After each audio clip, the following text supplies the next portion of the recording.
There it is. And Commissioner Savas is our co-chair with Mayor Walters, who's not here yet. Haven't heard otherwise, so I'm going to say yet. And the meeting is recording. And Commissioner Savas, the meeting is yours. Great. Welcome, everyone. Thank you for attending. And I do not have an agenda to go by. So Trent, we are turning this over to Chris. Yes, it's a combination of things. Actually, the first part of this meeting is sort of an update on, I think from ODOT, maybe this is you, Mandy, giving a quick check-in about the OHP and what ODOT's working on there. I know you'll have the 1 o'clock webinar comment period thing open for the OHP tolling amendments, but there was some time set aside here at the front. I sent everybody an email last night from the ODOT team to sort of address some of those things. Wanted to make sure that Mandy had a chance to say anything up front if she wanted to about that before the Modeling 101 session sort of begins. Well, I'll just say a couple of things. We are just, we do have a lot of technical information crammed into the hour to provide Modeling 101. We tried not to be very far in the weeds, but do know that it's helpful for everyone to understand at least the modeling work that goes into all our analysis. So I hope that many of you are able to attend the hearing for the OHP amendment and provide comments. We have received comments already from some of you and are really looking through them. The language that is drafted is draft language. I would fully expect that there's changes in multiple areas as we move forward. And the team has received some requests for extensions of the comment period, which I believe will be extended. And so that information should be available later today. So stay tuned for that. Happy to answer a quick question or two if there are any. Otherwise, I will just yield my time so that the modeling folks that are here can share their smarts with you. Yeah, Mandy, just one quick question. I think there was a little bit of confusion maybe. So when you say the hearing, you're talking about the hearing at 1 o'clock today? Right. Okay. Will there be OTC members present? I haven't been involved in the setup or the logistics of the meeting, but I do not believe so. The conversation with the OTC will happen for the first time in September, and there would be a comment opportunity at that point, as there is typically for commission agenda items. Yeah, I think ideally, I think a lot of us would like to convey our thoughts to the OTC directly. If there's ample time and there's the deadline's extended, ideally that September when the OTC meets would fall in that line. But I think it's important that we speak directly to the OTC members on this topic. Right, there'll be that opportunity at the commission meeting as the topic's being discussed. All the comments that come in though during the comment period will be reviewed and tracked. So there'll be that sort of presentation to the commission as well. Okay, thank you. All right, thanks for that update. I'm with Mandy. I want to use I want to recommend that y'all use the bulk of this time for this modeling conversation. And I want to sort of ground the group as to why we're having this conversation today. In the last several meetings, there were requests by several of y'all to have a sort of modeling 101 discussion. We were thinking about doing that separate from this meeting, just sort of in addition to, but ODOT, I think, is still surveying the results of that 2027 modeling, which they presented to you last month. And the impact of that work is getting towards the recommendations based on that modeling. And that's probably, they're aiming to bring that back to y'all in August. That's the target. In between then and now is this lingering question of what assumptions went into the modeling. And so that's what ODOT wanted to present to y'all today. We thought rather than making its own meeting for those who are interested, here's a good use of your time that you all already have scheduled. That's what's going to be discussed here today. And I'll let the ODOT team take it from there. Okay. Paul, you want to go ahead and pull the slide deck up? Great. Okay, so let's just run through next slide. So these are the basic topics. I'm going to kind of introduce it's a series of modeling tools that we use to go from what's happening in the region to what's happening at an individual intersection. And we use different modeling tools to get from big picture down to intersection level. And then Peter Bosa from Metro will be presenting on the regional model, which is kind of our first and basic model that we base everything off of. I'll talk a little more about a more detailed model, and I'll define all this jargon because I see it's here. And then Abby's going to talk about the real detailed models we use to assess impacts at intersections. So, and our objectives.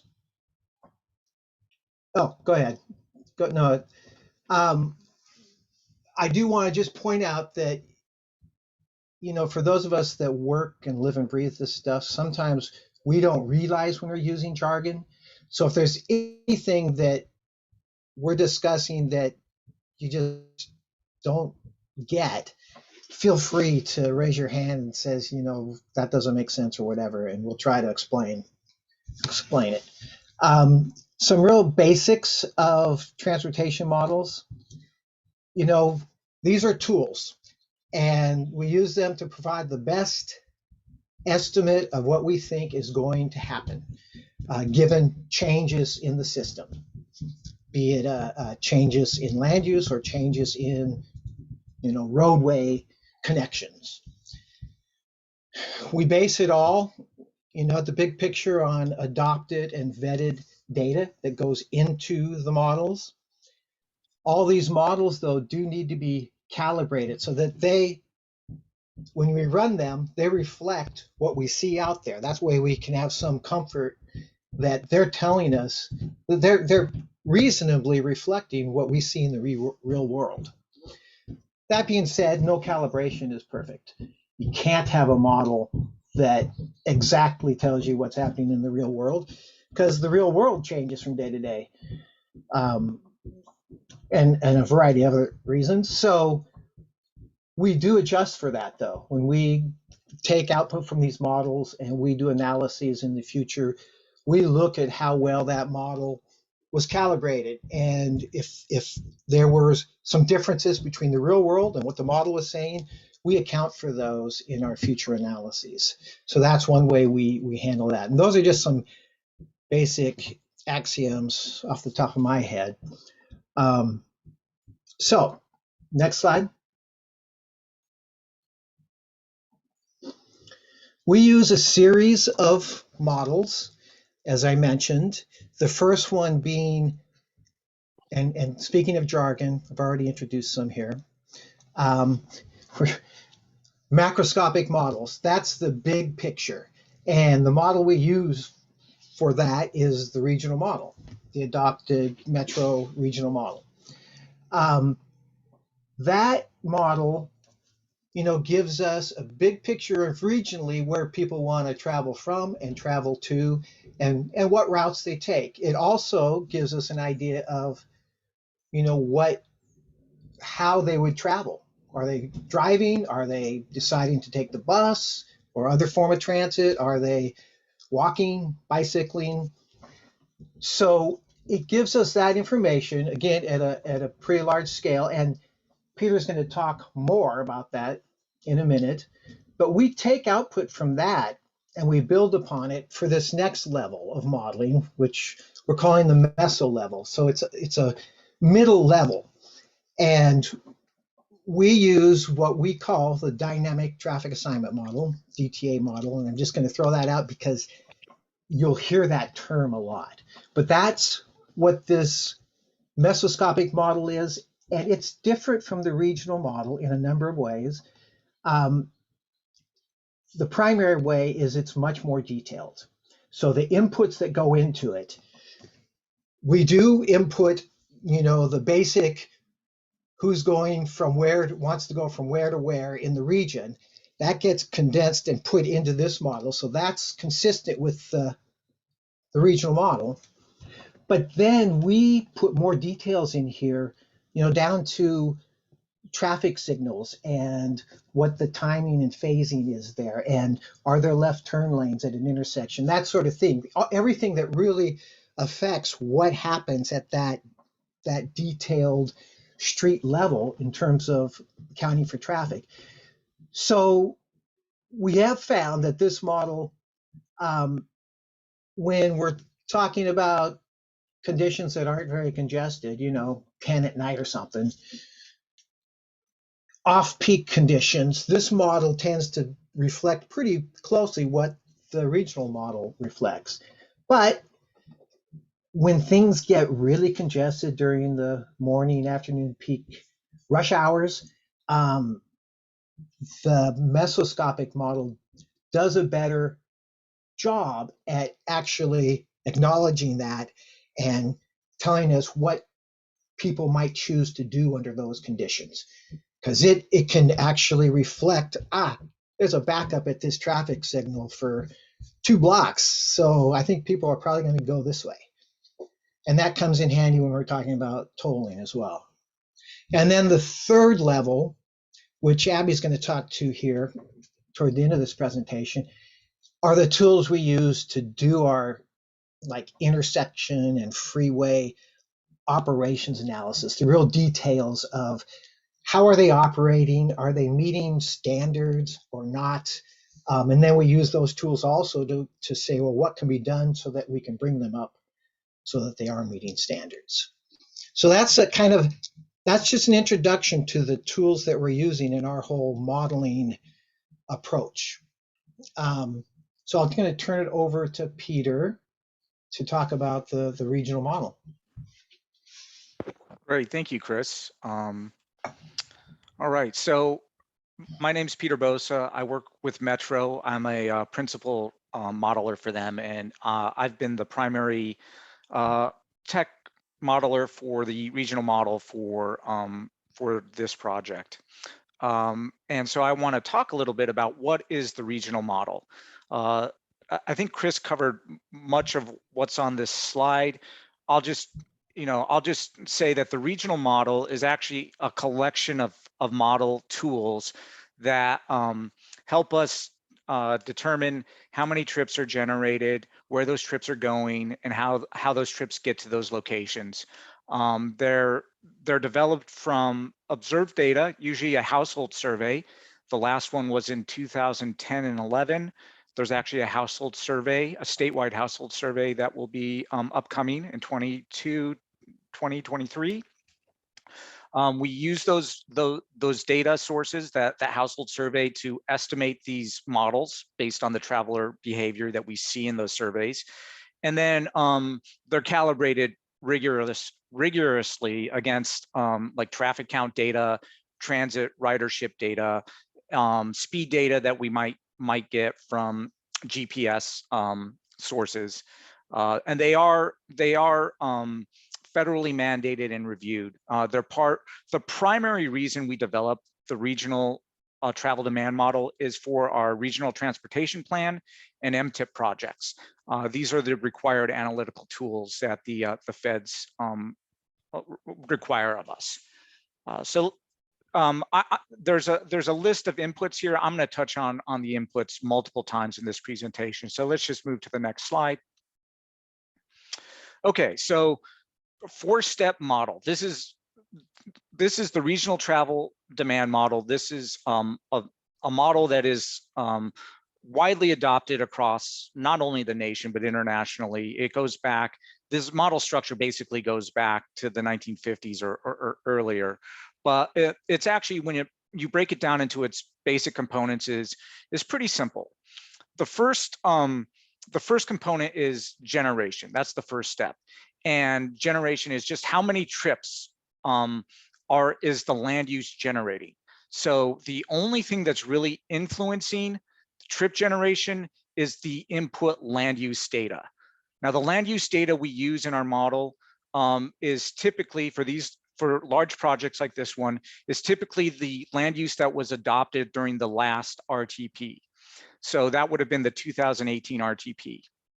We have a base year adopted land use, which would have been 2015.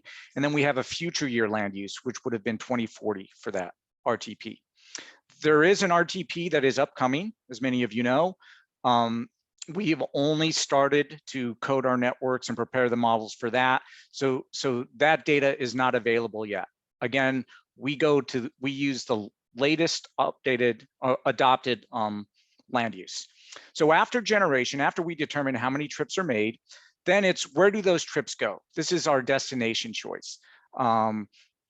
We know how many trips are made. What's the distribution? How far are those trips going to travel? Which locations are they going to travel to? Finally, that feeds into mode choice. What is the mode that those trips will take to get to their destinations? Will they travel by a single occupancy vehicle? Will they travel by multiple people in a vehicle? Will they take transit? Or if the trip is close enough, will they bike or walk? I want to mention that these 3 steps, generation, destination choice, and mode choice, are only done in the regional travel demand model, this large model. The final step, the route choice, is where those 3 different model scales that Chris was alluding to at the beginning, that's where the 3 toolkits basically diverge. This last step, route choice, is how do the trips get assigned to the network? And this is where things like diversion and congestion come into play. So let's go to the next slide.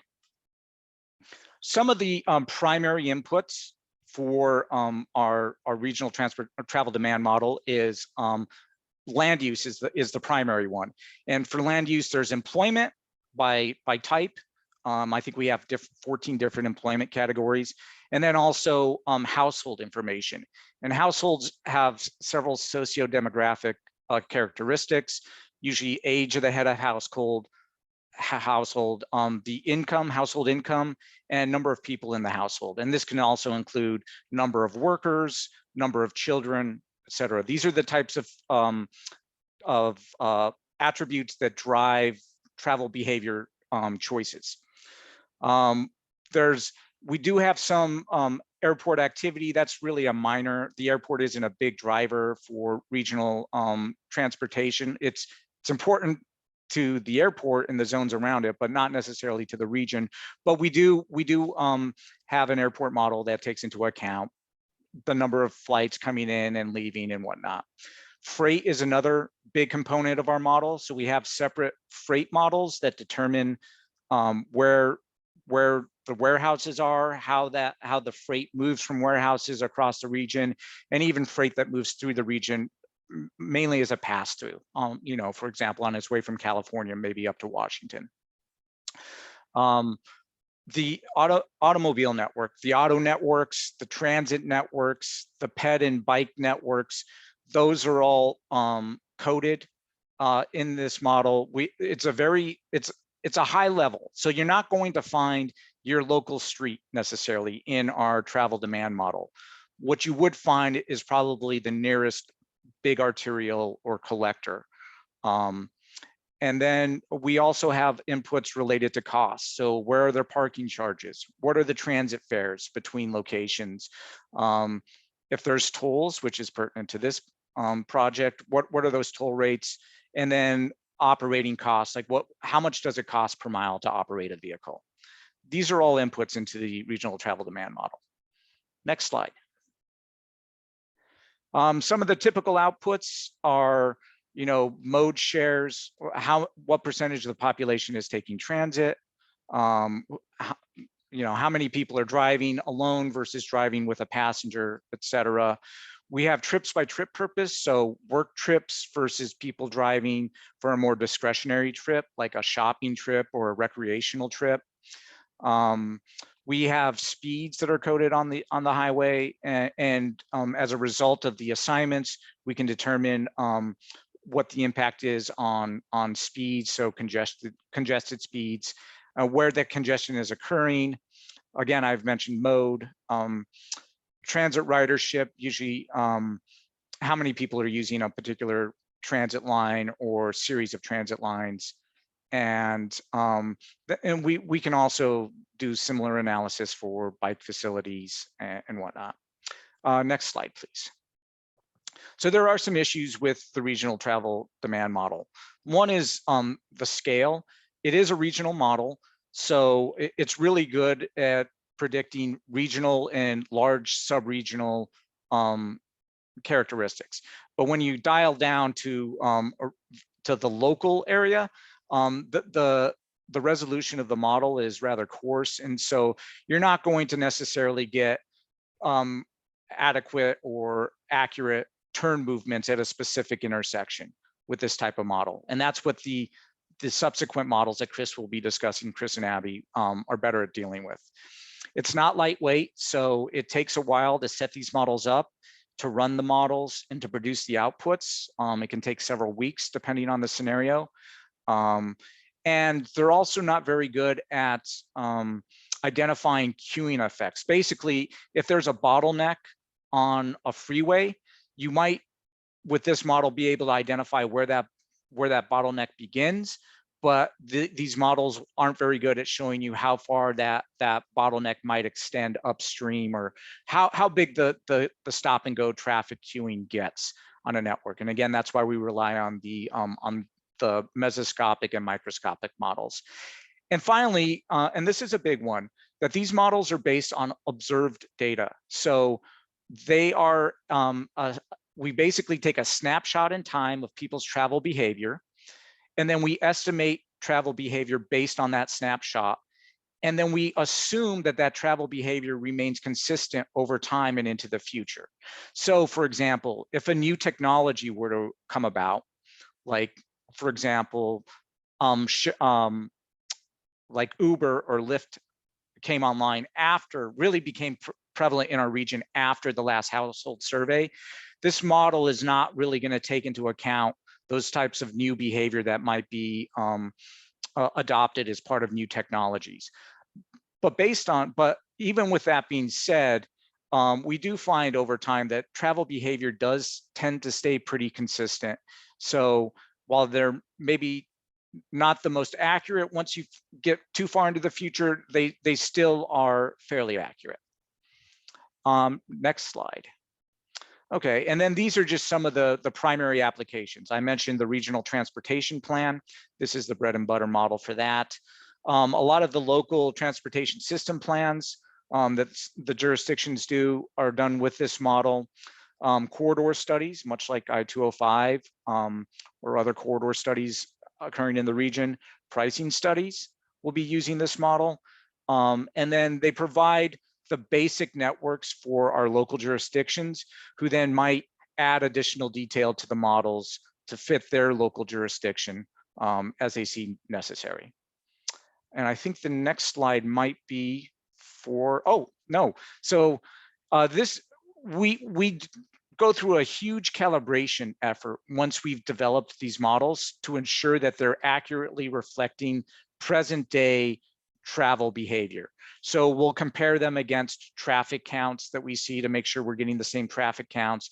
We'll compare them against transit ridership numbers to make sure we're getting the same, roughly the same number of transit riders. And we'll look at things like speeds that we've measured using GPS or other sources to make sure that they're fairly accurate with that. Next slide. Sorry. Next slide. Oh, there we go. I'm sorry. There maybe it changed and I didn't notice because they're bar graphs, so similar. But once we've validated the model against present day data, then it's ready for use in analyzing future scenarios. And so we can look at things like changes in land use, or we can look at things that like changes in the transportation network, and that can include things like a toll, for example, or the addition of new capacity on a highway, or a new transit line. Usually the way that we apply this model is we do a no build scenario, which is the scenario without the proposed change. And then we do the various scenarios where we look at proposed changes and we compare them back to the no change. And we look at the delta, the difference that we see between those scenarios. So this model is really good at comparing scenarios against one another because we assume the same inputs generally across the board. They're not a crystal ball, because if they were, I think we'd be in a different profession. But they are good for comparative analysis. And then I think we can move on to the next slide, which is going to be the dynamic traffic assignment.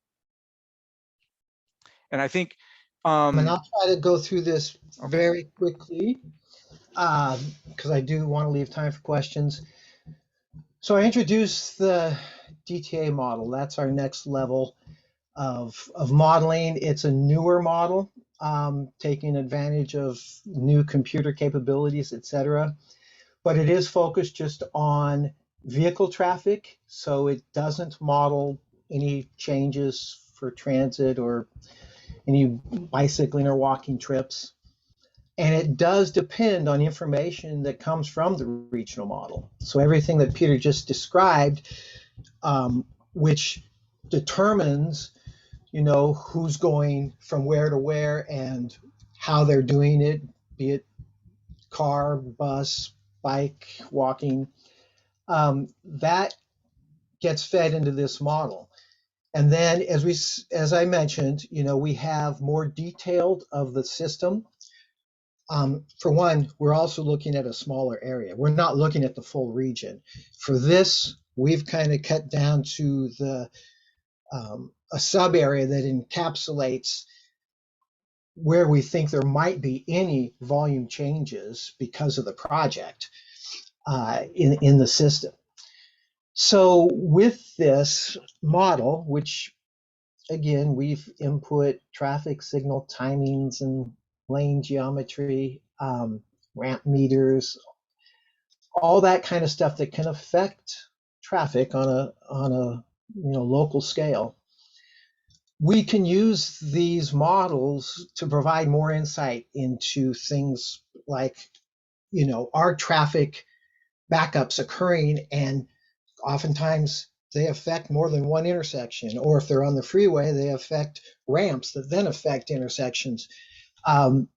This model can tell you that, whereas the regional model, as Peter mentioned, doesn't do as good a job at that.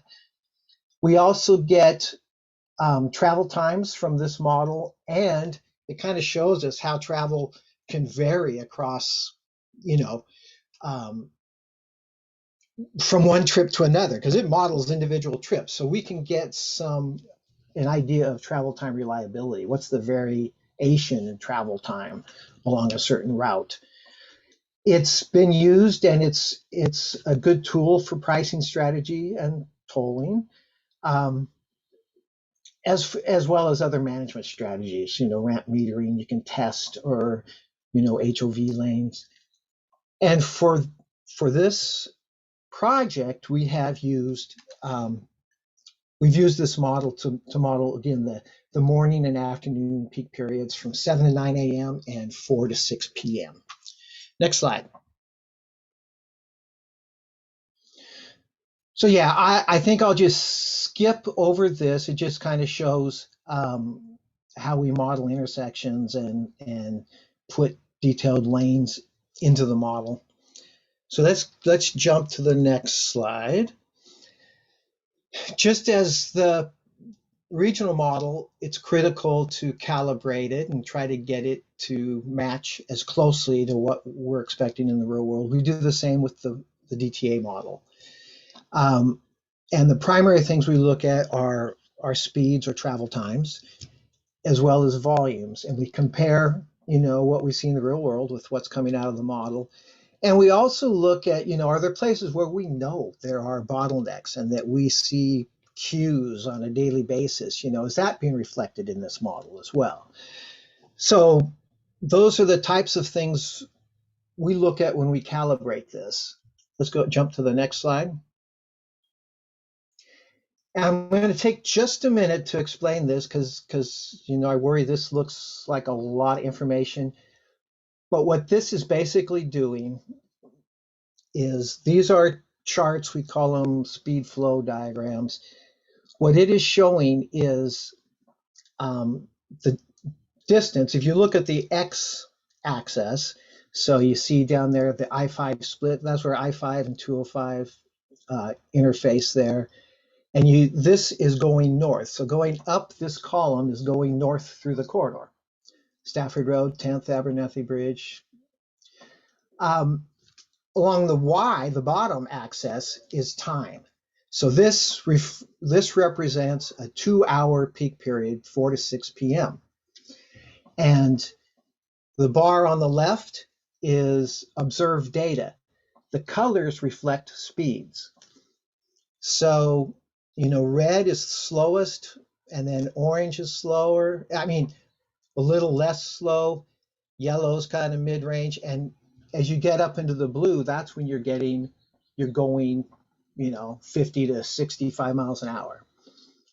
So on the left, we have observed data. And what this is saying is that in the afternoon, what we're seeing between 4 and 6 p.m. is pretty slow speeds. And you look at the Abernethy Bridge, that's kind of where they first start happening. And you can see that they kind of back up. And they're slow speeds all the way to I-5. North of that, because people have gotten through the bottleneck, traffic speeds pick up a little bit. Okay, so that's observed. And then on the right, we have what comes out of the DTA model.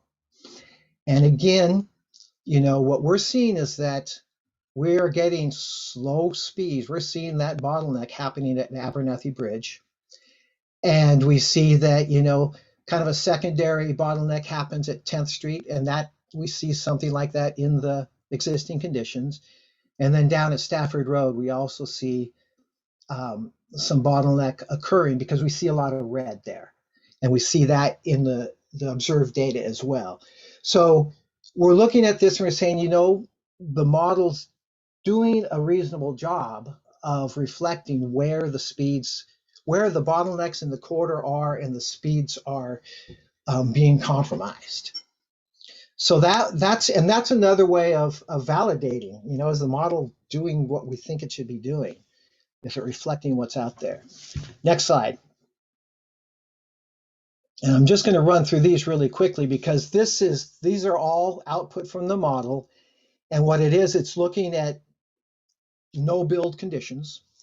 And it's looking at, the 2015 is on the left. And we use 2015 because that's the base year that the regional model is calibrated to. And then we have 2 future years, 2027 and 20. This is an earlier version, 2040. We now have 2045 instead of 2040.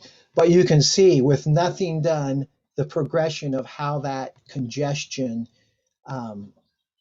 gets larger as you get more volumes as you go into the future. And then the next slide real quick, we also use this to compare the no build with what happens when we make the improvements on 205 and toll it. So you can see again, just by looking at the level of red and yellow and orange on the no build on the left, that's if we did nothing, we'd have some really severe congestion stretching back from Abernethy Bridge. On the right is with the project, and you can see that a lot of that congestion has gone away through the corridor. Okay, next slide. There we go. Just wanted to point out here, we did some comparisons. Does the DTA model really do anything different than the regional model in terms of volumes? And we looked at 3 scenarios. This is year 2027. This is older data when we're first doing this work. But we have the no build, which you saw those slides earlier. The no build in 2027 is pretty congested on I-205.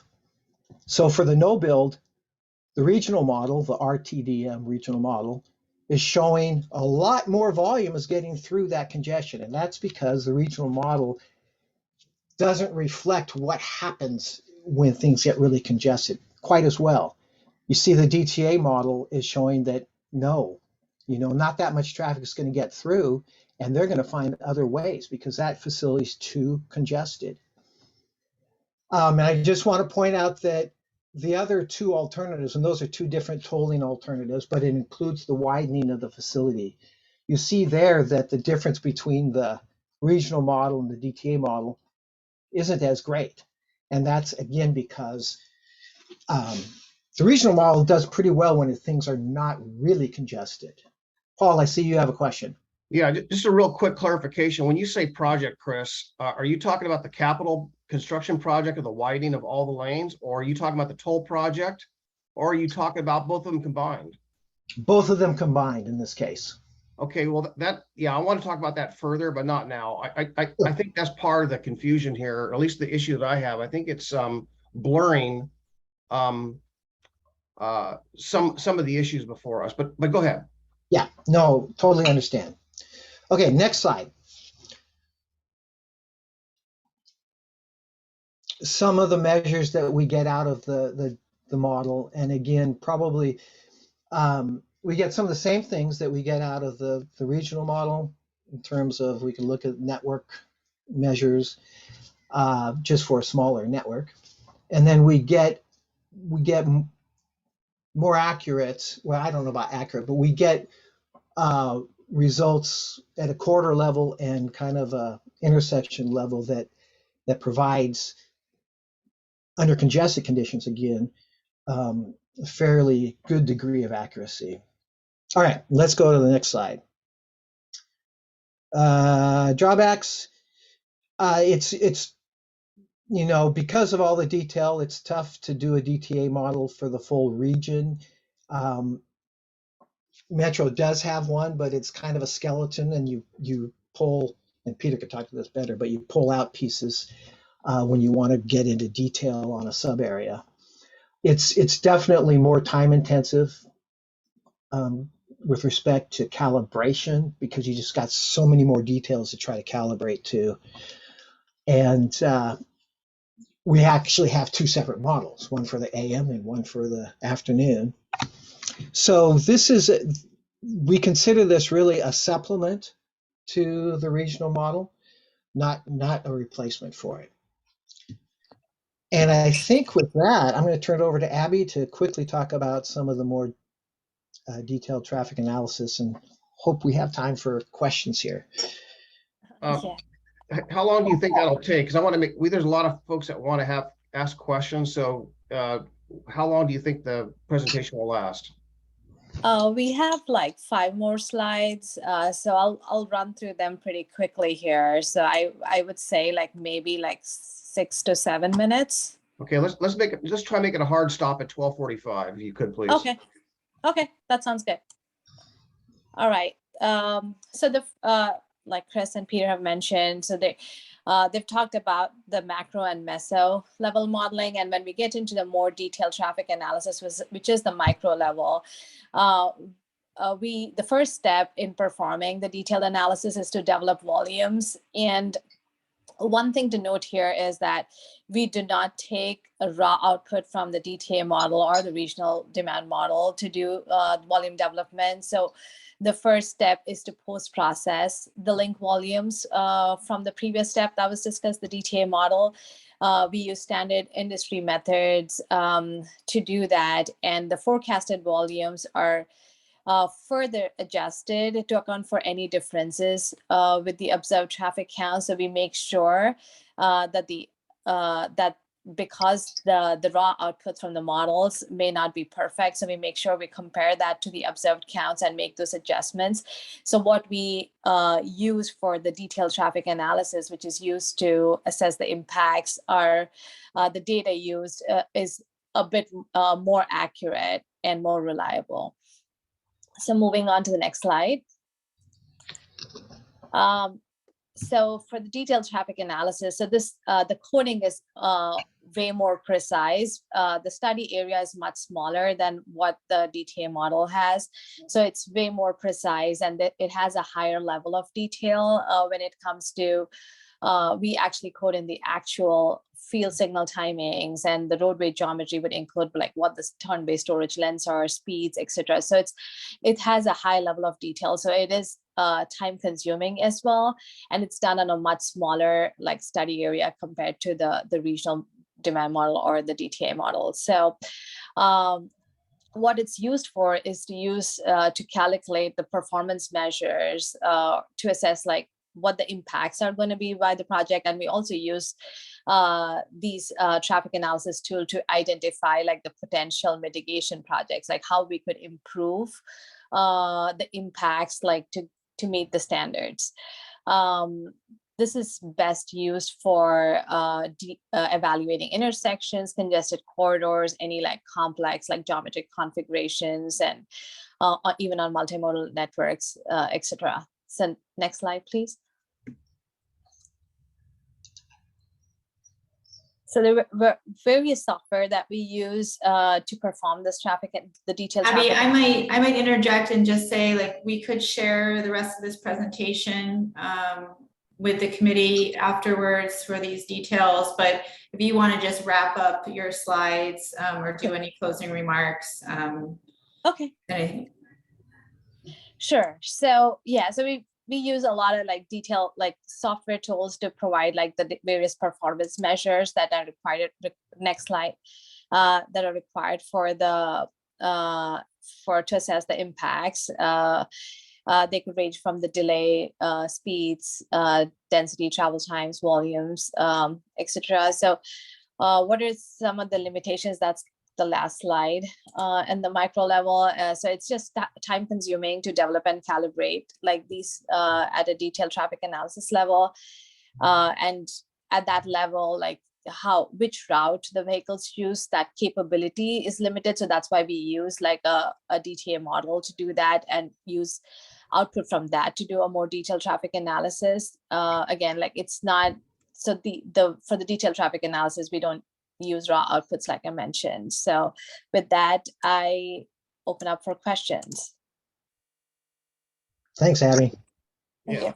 So thank you all for your for bringing this information to us today and talking about what you do. It's certainly complex, and I appreciate that. In my former life, I did a lot of testing and analysis and so forth when I was a teenager, working on mechanical engineering projects and so forth. So we did a lot of testing. But one thing I learned in testing was change one thing at a time, evaluate, and then make your changes. Don't make a bunch of changes and then expect to have an accurate, clear picture of what took place because you changed one too many things. So with that in mind, to my last question, and I appreciate the 2015 base year for the 2027 model. My concern about that is that, first of all, let's just say 2010. In 2010, I would probably say during that period of time, my recollection of the area was that the 205 system was working pretty well. There was not a lot of diversion onto 10th Street, Willamette Falls Drive, so on. So I think the system was working pretty good. Congestion was not a major issue, but it was starting to be in the region. You can go back 10 more years and say it was in better yet. Certainly population growth, a number of factors also factor into that. But I'm just kind of wondering, when I watched I apologize for not being present on June 15th, but I did watch it a couple times. And what jumped out to me was the references that were being made to, well, this intersection was failing before, or almost failing. And now that we look at the study, it fails a little bit more or significantly and so on. So there seemed to be an inference that because that was failing before, I'd like to know, it seems valuable to know why it was failing. Was it due to the diversion in 2015, if that was the base year? Because it seems like the responsibility to fix some of these things, if it is indeed freeway traffic, it indeed is a freeway facility that's basically congested, and I would say failing on a A through F scale like we did in the old days. And that's loading local infrastructure, local intersections and so forth. So it seems that getting a baseline of what the intersection is, how it works in normal circumstances when the freeway is not failing under peak periods would be a fair assessment to say, or assign responsibility for who's responsible for fixing or repairing those off freeway improvements, intersections, roads, and so forth. So that's my concern, is that we're kind of commingling those two changes, the project, which we originally, I'm gonna say this for y'all, because some of you are new here. The project, Clackamas County got behind this project because we knew that the bottleneck was causing these problems. And we knew that it would alleviate diversion, and diversion was not acceptable in 2015. It was more acceptable in 2010 and years back, but it was unacceptable. So it seems counterintuitive, antithetical, that we would add another incentive for people to divert, which is the tolling. So again, I don't want to get too far off the path here, but can we see the data that looks at just the improvement of the 205 project, the bridge and the lanes, and evaluate that, and then assess what the tolling in and of itself does to diversion? I'll just say, Commissioner Chavez, we did that analysis of the 205 improvements project as part of the earlier categorical exclusion and NEPA process for I-205 improvements. At this point, there's no way to achieve implementation of the 205 improvements project without tolling. And so that's why we are moving forward with analysis that looks at both tolling and the improvements. And then I can turn it over to the modelers to talk from a modeling perspective about how the model makes that happen. Yeah, I'm not questioning that, Mandy. I'm not asking why. I understand the why, but I think it'll be valuable, though. That way we can assign what's actually causing the diversion. If you're going to evaluate the tolling in and of itself as the cause of the new diversion, post-project, post-construction project, that needs to be assigned for what it is. It's both though, right? With the no build scenario shows what happens without the project and without tolling in the future. And then we're able to show what happens with it. And there is some diversion off the system, and there is some trips divert back to I-205. So the modeling tools that you just heard about allow us to evaluate kind of the variety of trips and choices that people make. Okay. Martin, you had your hand up. Go ahead, Martin. Much. I appreciate the presentation so far.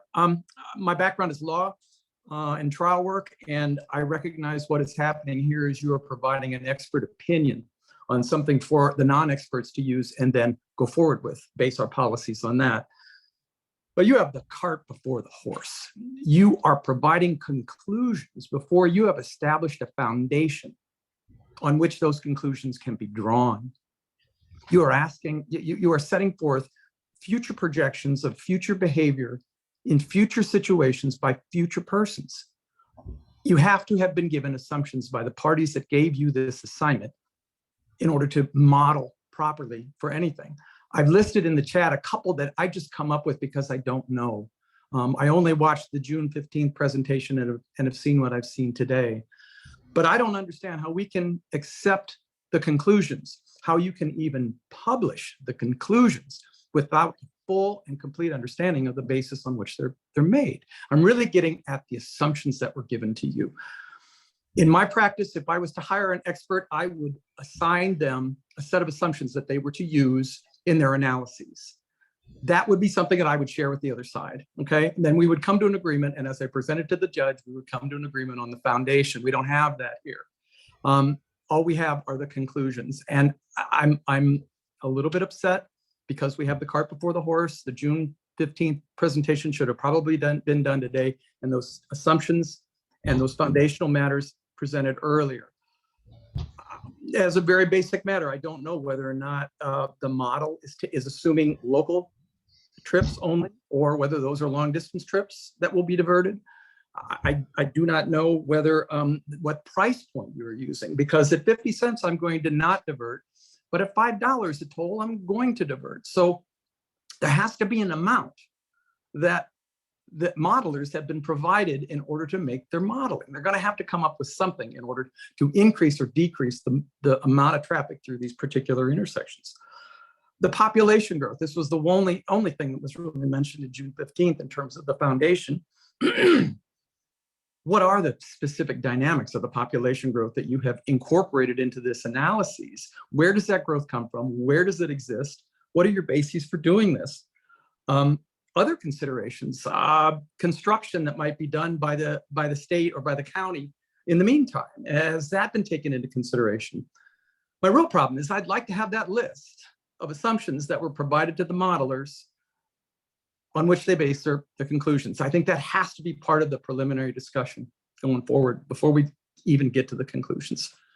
Thanks. Sure, Mr. Myers, we're happy to talk more about assumptions. You know, we wanted to start with the backup of the, you know, what the models are and what they do. That was our understanding of what was requested for the meeting today. So we got that wrong. My apologies. I will just say we're relying on the Metro model as the basis of all our work, which does include transportation and land use assumptions as well as population. So Peter can chime in here. And we've been working in great detail and very closely with a regional modeling group that includes staff from partner agencies, as well as Metro, as we've been moving forward with all of our assumptions and our modeling. So we've been trying to be very collaborative and share all of our work and make sure there's agreement from the modeling experts about the best way to go forward and do this. We're not doing it in secret. We're happy to share that information. Good. So we can assume that will come some kind of list of modeling assumptions, and that we can perhaps talk to ODOT and the modelers sometime after that. Yeah, I mean, we'd be happy to sit down and meet with you directly and run through, you know, if you have, depending on how much detail you want to know, some of the assumptions in and of themselves might not make that much sense just in a list. So I think we need to talk through how we're going to present it. But if you want to really delve into it, we're happy to meet with you individually or bring it here to this group. Yeah. Peter, I don't know if you wanted to say anything about the Metro model. Sure. The one thing that I'll say here is, in terms of the base model, the base year and the future year land use and network assumptions, so the underlying auto network before the project is added, all of those assumptions come from the last adopted regional transportation plan. And I'll post a link to the Metro website where that plan is listed, but that would include the population and employment forecasts and the transit and the auto network assumptions. Again, these have all been jurisdictionally reviewed and approved and adopted by the entire region. So I'll place that link in the chat, and then as Mandy pointed out, we can get into more detail about some of the other project-specific assumptions at another time. Yeah, that's good. I'll appreciate it. I'll take a look at that. Can you specifically answer, though, whether or not local traffic has been excluded within this model? Local traffic is not excluded, but the size of the model zones are rather large. So, for example, downtown Oregon City might be made up of like 3 zones. So we're not modeling every single storefront and every block in the model. But yes, local traffic and long distance traffic passing through the region are all accounted for in this model. Thank you. Sure. Mary, did you have your hand up earlier? I was afraid we were running out of time, and I know that there's another meeting coming up. Okay. Thank you. Yeah, we have a few minutes if you want to ask it. I would ask if there is any possibility for putting off the tolling program to time it with the other regional tolling programs. And I would also just state that tolling roads is not equitable. Providing mass transit that works is. Thank you for your comments, Councillor. I'll just say that as part of the recent process we went through to amend the RTP and the MTIP, there was a letter of agreement that was signed between the Director of ODOT and Council President Peterson.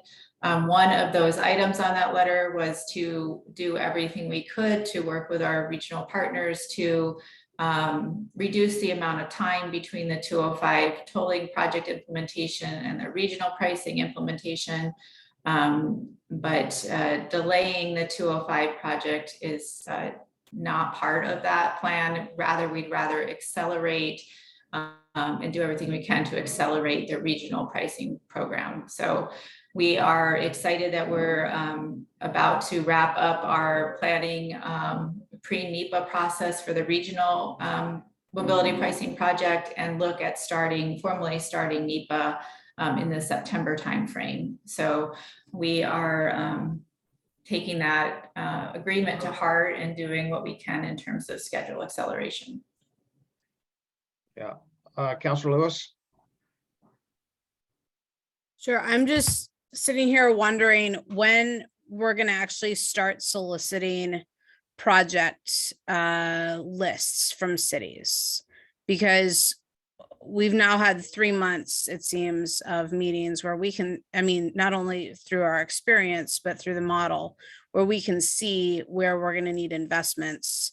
How are we going to scope the price of what those investments are? So we are setting aside the right amount without a project list. So I guess we're entering this phase where we're going to start spending money and we don't have a budget. So what's your plan for a project list, or for actually taking the study and making it actionable? In terms of mitigation projects, Councillor Lewis? Yes. We're working on scheduling workshops with agency staff for August to go through the intersection level information that's available right now and discuss mitigation opportunities. And so I would say by late August or early September, we should have a report back to this group about the ideas and options that come from those conversations. Yeah, Mandy, one thing I want to say was we have asked for some details, some numbers, some financials and so forth to better understand the project. And to Councillor Lewis's question, it makes me really wonder that perhaps the enormity of all of those projects combined together, the cost could be so overwhelming. It gets back to Mr. Meyer's original question, which I'd like to have some thumbnail sketch of what that assumption was, is that it's going to boil down to what the toll rate's going to be. What was the toll rate? Is there anyone here who can answer? What was the toll rate used in the 2027 model we saw on June 15th? We have a variable rate schedule, right, where there's the highest rates during the peak hours with a toll both at Tualatin River Bridges and Abernathy Bridges. And the highest rate of any of those, like peak of the peak hours, would be, I think, $4.40 if you cross both bridges during that peak hour. And so that is the assumption that's like built into our analysis. We can share again the details of this, like the stair step rate structure that's in the model right now, knowing that the Transportation Commission will make the ultimate decision about the rates. And as you indicated, Commissioner Chavez, like we still need to know more about the costs of the mitigation projects, of the toll implementation infrastructure, and then also the 205 improvements project. So we're trying to move a lot of paths forward in parallel with each other, and then so they can come together to have that conversation. Mayor Hodson, you have the last question. Well, that's an honor. Thank you. It's nice. It's good to be here with this. I know that it's been a while since I've been attending, but I'd like to piggyback on Christine's question about, I guess, dollar projections and whatnot, or project projections. When we look at the dollar amount of what this diversion mitigation is going to cost potentially, is the cost of this being covered? How is this? state legislator directed money? Is this, X amount of portion of the toll collection after expenses? Like, where's that money going to come from to pay for these diversion projects?